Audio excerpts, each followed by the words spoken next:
कल करो सो आज करो सो अब, पल में प्रलय होएगी, बहुरी करोगे कब।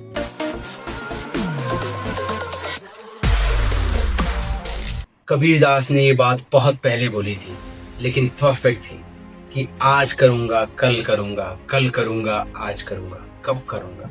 Procrastination isn't a moral problem, isn't a skill problem. Procrastination is an emotional problem. Yes, you heard right. Procrastination is an emotional problem. क्योंकि हम दुनिया में काम को इसलिए टालते हैं क्योंकि हम इमोशनली उस चीज को फील नहीं करते। हमको लगता है कि वो काम जरूरी नहीं है। हम रात भर पार्टी करते हैं, हमको पता है अगले दिन हैंगओवर होने वाला है। हम जंक फूड खाते हैं, हमको पता है कि हमारी जो है डाइट खराब होने वाली है, हमको हेल्थ इश्यू आने वाले हैं। इमोशनली इतने ज्यादा सेल्फ लोडेड होते हैं कि वो काम को हम फिर भी करते हैं। Because we are emotional creature, humans are emotional creature. तो सिंपल सी बात है, अगर आप इमोशनली लोडेड होंगे तो आप चीजों को, काम को नहीं कर पाएंगे या काम को टालते रहेंगे। तो today we talking about the procrastination, why we do the procrastinate. एक स्टडी ने बताया है कि 95% जो पीपल होते हैं वो प्रोक्रास्टिनेशन करते हैं, वो काम को टालते हैं। एवरीबडी डू द प्रोक्रास्टिनेशन, हर कोई काम को टालता ही टालता है अपने जीवन काल में, चाहे वो प्रधानमंत्री हो चाहे वो वर्कर हो। वो डिपेंड करता है कि आपकी मेंटालिटी कैसी है, what's your emotion right now. तो एरिस्टोटल का कहना था कि हम अपनी लाइफ में कभी ना कभी प्रोक्रास्टिनेट करते ही करते हैं। एक आप कह सकते हैं जेनेटिक प्रॉब्लम है, और दूसरा ये एक स्किल प्रॉब्लम भी है। कुछ लोग बॉर्न टू टैलेंटेड होते हैं, कुछ लोग चीजों को करते करते सीखते हैं। सेम विद काम टालने की जो हैबिट होती है, कुछ लोग काम करने में थोड़ा से अच्छे होते हैं, कुछ लोगों को ज्यादा मेहनत नहीं करनी पड़ती, वो जो काम करना चाहते हैं कर लेते हैं। कुछ लोगों को थोड़ी मेहनत करनी पड़ती, जैसे मैं हूँ, मुझे बहुत मेहनत करनी पड़ी है अपने काम को करने के लिए, चीजों को सीखना पड़ा। धीरे सीखते सीखते आज मैं यहाँ पहुंचा हूँ। मुझे आज भी पता है कि अभी मैं बहुत सारे काम टालता हूँ, because I am in creative field, और क्रिएटिव फील्ड में टाइम लगता है चीजों को सोचने में। यार यहाँ मजा नहीं आ रहा है, ये अच्छा नहीं हो रहा है। और एक चीज होती है जिसे बोलते हैं इंटरेस्ट। अगर आपको चीजें इंटरेस्टिंग नहीं लगती तो आप उस चीज को नहीं करते। लाइक एग्जाम की बात करते हैं, जब हम स्कूल में थे तो मैं पूरे साल नहीं पढ़ता था, लेकिन जब एग्जाम आने वाले होते तो उससे एक महीने पहले मैं पढ़ाई करना स्टार्ट करता हूँ। 80% जो स्टूडेंट होते हैं वो ऐसे ही होते हैं, पूरे साल पढ़ाई नहीं करते, क्योंकि पढ़ाई में मजा नहीं आता है, पढ़ाई बोरिंग है, पढ़ाई में इंटरेस्ट ही नहीं है, हमको खेलने कूदने में इंटरेस्ट है। पूरे साल हम पढ़ाई नहीं करते, लेकिन जब एग्जाम आने वाले होते हैं तब हम पढ़ते हैं पूरे फोकस के साथ। और कई बच्चे फर्स्ट आते हैं, कई बच्चे अच्छे एग्जाम में नंबर लाते हैं। उसका कारण यही है क्योंकि वो हमको थ्रिल देता है, हमको इंटरेस्ट देता है कि अब 4 दिन में पढ़ के दिखाऊंगा और लोगों से बोलूंगा कि मैंने जो है 1 महीने में जो है पेपर पास कर दिया। मैं ज्यादा पढ़ता लिखता नहीं था। अब हम बात करेंगे कि टाइप ऑफ प्रोक्रास्टिनेटर, कि कैसे कैसे लोग होते हैं जो काम को टालते हैं। एक होते हैं सपने देखने वाले, जो इतने सपने देखते हैं कि उनको पूरा करने के लिए वो कभी एक्शन ही नहीं लेते। दूसरे होते हैं फियर बेस, उनको डर लगता है कि लोग क्या कहेंगे, ये क्या कहेगा, मेरे घर वाले क्या बोलेंगे। और तीसरे होते हैं उनको जल्दी रिजल्ट चाहिए बट उनको काम ही नहीं करना। जैसे आजकल का जमाना है, लोग सोशल मीडिया पे स्क्रॉल करते हैं, उनको 30 सेकंड में एंटरटेनमेंट चाहिए किसी भी हालत में।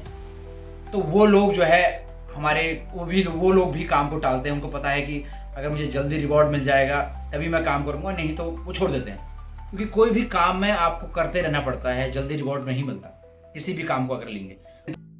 द परफेक्शनिस्ट, जो परफेक्ट टाइम का वेट करते हैं। जेफ बेजोस का एक कोड है कि अगर आपने चीज़ों को 70% अगर सही कर लिया है तो उसको मार्केट में डाल दीजिए, क्योंकि अब आपका कस्टमर का फीडबैक आएगा तो उसके बाद आप उस पर काम कर सकते हैं। क्या पता आपका वो चल जाए। अगर आपको भी ज़िंदगी में कुछ लगता है कि आप कर सकते हैं तो 70% के बाद आप जो है चीज़ें कर सकते हैं। अगर हमारा किसी चीज़ को लेकर इंटरेस्ट नहीं होता है तो हम वो जनरली उस काम को करने में बहुत मेहनत करनी पड़ती है। जैसे अगर आपको गेम खेलना है तो आपको कोई मोटिवेट नहीं करता, आप जाते हैं गेम खेलते हैं बिकॉज आपको मज़ा आ रहा है। बट कई बार कुछ चीज़ें ऐसी होती हैं जिनको करना आपको बिल्कुल मन नहीं करता, फिर भी आपको करना पड़ता है। उसके लिए आपको टैक्टिक्स चाहिए। जैसे अगर आपका एक्सरसाइज करने का बिल्कुल मन नहीं, बट वो ज़रूरी है बॉडी के लिए, आपकी हेल्थ के लिए बहुत ज़रूरी है, तो आप उसे कैसे कर सकते हैं। अगर आपको दर्द होता है तो आपको मजा आता है, जिसमें से बहुत सारे लोग हैं ऐसे। एक है डेविड गॉगिन्स, आपने उसका नाम सुना होगा। तो उनको जो है प्लेजर टू पेन में बड़ा मजा आता है। वो अपने आप को बहुत ज़्यादा टॉर्चर करते हैं, he is like running the marathon 300 kilometre की रनिंग मैराथन दौड़ी थी। वैसे हम लोग भी करते हैं, कई बार हम जो है अपने आप को इतना पेन देते हैं कि हमको मज़ा आता है। अगर हम उसी चीज़ को दोबारा नहीं करते तो we feel bad about that. तो उसमें एक स्टोरी है मेरे पास। एक बार एक फैमिली थी, उसमें 4 बच्चे थे। तो वो 4 बच्चे हमेशा उठते के बाद जो है पढ़ने जाते थे। एक दिन क्या हुआ, उसमें से एक बच्चा पढ़ने को नहीं जा सका। तो वो अपनी माँ से कंप्लेंट करने लगा कि आपने मुझे क्यों नहीं भेजा, वो 3 भाई जा चुके हैं, मुझे क्यों नहीं भेजा आपने। तो उसकी माँ ने कहा कि आज संडे है, मैंने कहा तुझे सोने देते हैं, कोई बात नहीं। तो वो अपनी माँ से फाइट करने लगा कि मुझे क्यों नहीं भेजा, क्योंकि उसको उसके लिए वो एक डिसिप्लिन हम उसे बोल सकते हैं, और उसके लिए वो एक रिवॉर्ड था। 5 बजे उठना कई लोगों के लिए पेन होता है और कई के लिए प्लेजर। अगर वो उस काम को नहीं करते तो बुरा लगता है। तो ये भी आप टैक्टिक अपना सकते हैं अपने आप को पनिश करके। जैसे अगर आपको कोई लत है, आपको लत छुड़वानी है, तो क्या कर सकते हैं, आप अपने आप को पनिश कर सकते हैं। जैसे अगर मैं अभी आज सिगरेट पीऊंगा तो मैं 500 का नोट फाड़ दूंगा। तो this is the punishment, this is the way people are like rid of his addictions. तो बहुत सारी ये टैक्टिक आप अपना सकते हैं। जैसे अपने आप को सजा देना कि अगर आज मैंने जो है जंक फूड खाया तो मैं शाम को और मेहनत करूंगा। और कई लोग क्या करते हैं कि बोलते हैं कि मुझे अंडर प्रेशर काम करना बहुत अच्छा लगता है, क्योंकि वही थ्रिल। जनरली ये एक टैक्टिक है। ये भी अंडर प्रेशर, जब तक मेरे ऊपर पूरा बर्डन नहीं आएगा तब तक मैं वो काम नहीं करूंगा। This is also a tactic, तो आप भी यूज कर सकते हैं। दूसरा एक बुक है एटॉमिक हैबिट, उसमें बोला गया है हैबिट स्टैकिंग। तो हैबिट स्टैकिंग आप कर सकते हैं। जैसे आप चाय पीते समय 10 पुशअप मार सकते हैं, कॉफी पीते समय किताब पढ़ सकते हैं। जैसे मैं किताब पढ़ता हूँ, किताब पढ़नी है तो मैं क्या करूँगा, पहले कॉफी पीऊंगा, कॉफी लाऊंगा, उसके साथ में किताब पढ़ता हूँ। This is my habit stacking. Atomic habit में बोला गया है अगर आप जिम जाना चाहते हैं तो खाली जिम के शूज पहनिए, अगले दिन क्लॉथ पहनिए और जिम तक चले जाइए। खाली जिम मत करिए, वहां तक पहुंच जाइए। उसके बाद छोटा स्टार्ट करिए, धीरे धीरे धीरे। मोटिवेशन जो है करने से आता है, बिना करे मोटिवेशन कभी आएगा ही नहीं। मैं कितना बोल लूँ, जब तक आप उस काम को करेंगे नहीं तब तक आपको मोटिवेशन आएगा नहीं। तो छोटे छोटे स्टेप लीजिए, बड़ा स्टेप मत लीजिए। और एक और चीज, अपने ऊपर ज्यादा बर्डन मत डालिए। अगर आप कभी फेल हो जाते हैं तो कोई बात नहीं, दोबारा ट्राई कीजिए। बुद्ध के विचार हैं, you are not failure, you are fail. आप एंजाइटी नहीं है, आपको एंजाइटी हुई है। तो जैसा आप अपने बारे में बोलेंगे, आपके जो एक्शन होंगे वैसे होंगे। और एक और चीज, गेमिफाई।